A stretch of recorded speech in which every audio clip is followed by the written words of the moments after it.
अच्छा, जब कोई क्रिसमस की कहानी की बात करता है तो सबसे पहले दिमाग में क्या आता है?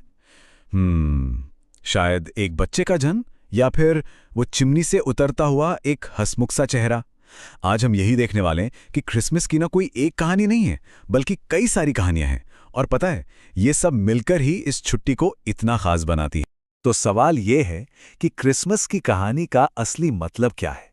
क्या ये बेथलेहम की वो चरनी है या फिर नॉर्थ पोल की वो जादुई वर्कशॉप? देखिए, मजे की बात तो यही है कि दोनों ही जवाब अपनी जगह बिल्कुल सही हैं।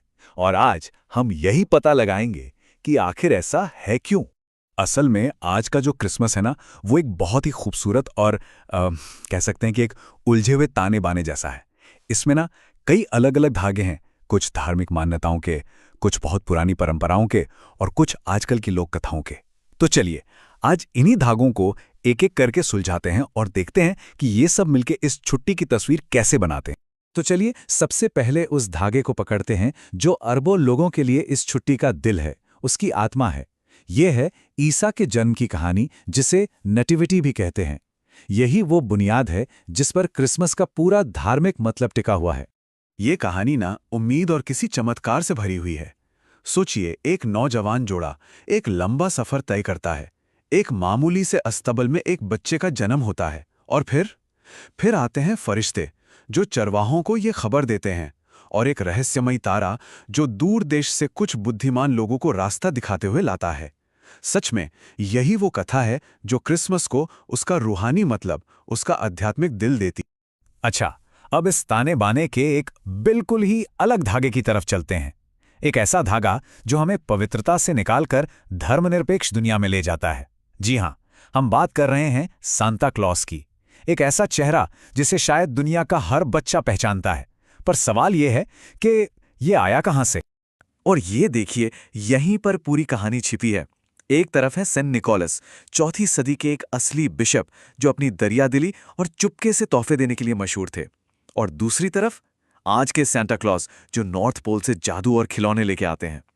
असल में सदियों के दौरान सेंट निकोलस की कहानियों ने ही धीरे धीरे आज के सांता को वो रूप दिया है जिसे हम सब जानते हैं।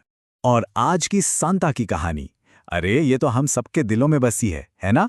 नॉर्थ पोल पर वो आरामदायक घर, मिसेस क्लॉज और नन्हे बॉनों के साथ जो साल भर खिलौने बनाते हैं, और फिर क्रिसमस की शाम को 9-12 सिंगों वाली स्लेज पर बैठकर पूरी दुनिया में तोहफे बांटना।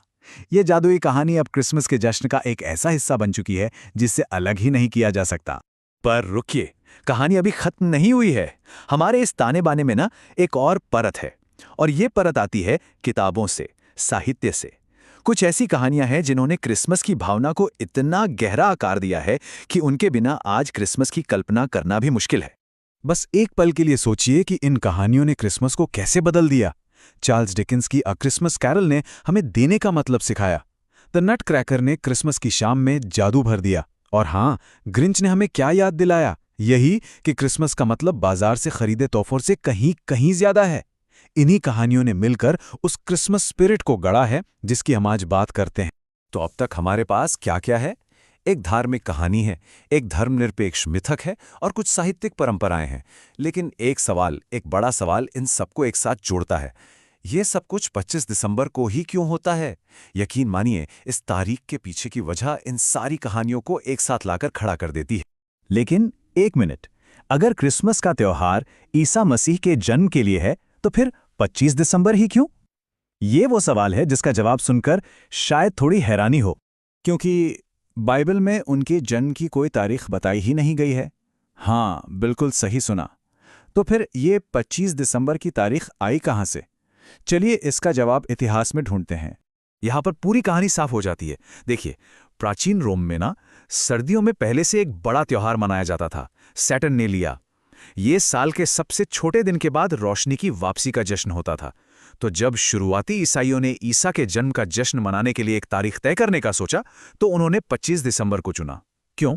क्योंकि ये तारीख पहले से चले आ रहे त्योहारों के साथ घुल मिल जाती थी। ये एक तरह से एक पुरानी परंपरा को एक नया गहरा मतलब देने जैसा था। तो आखिर में हम क्या देखते हैं? यही कि क्रिसमस कोई एक अकेली कहानी नहीं है, बल्कि ये एक शक्तिशाली मिश्रण है। इसमें ईसा के जन्म की पवित्र कहानी भी है, सांता क्लॉज की धर्मनिरपेक्ष कथा भी है, किताबों से मिली वो सांस्कृतिक भावना भी है, और हाँ, रोशनी की वापसी का जश्न मनाने वाली वो बहुत पुरानी प्राचीन परंपराएं भी शामिल हैं। तो चलिए वापस अपने सबसे पहले सवाल पे लौटते हैं। क्रिसमस को उसका असली मतलब आखिर कौन सी कहानी देती है? क्या वो जन्म की पवित्र कहानी है, या सांता की जादुई कथा, या फिर दरियादिली सिखाने वाली वो साहित्यिक भावना? शायद असली जादू इसी बात में है कि इन सारी कहानियों में से हर कोई अपने लिए एक मतलब ढूंढ सकता है, और यही वो चीज़ है जो इस छुट्टी को सच में इतना खास और इतना व्यक्तिगत बना देती है।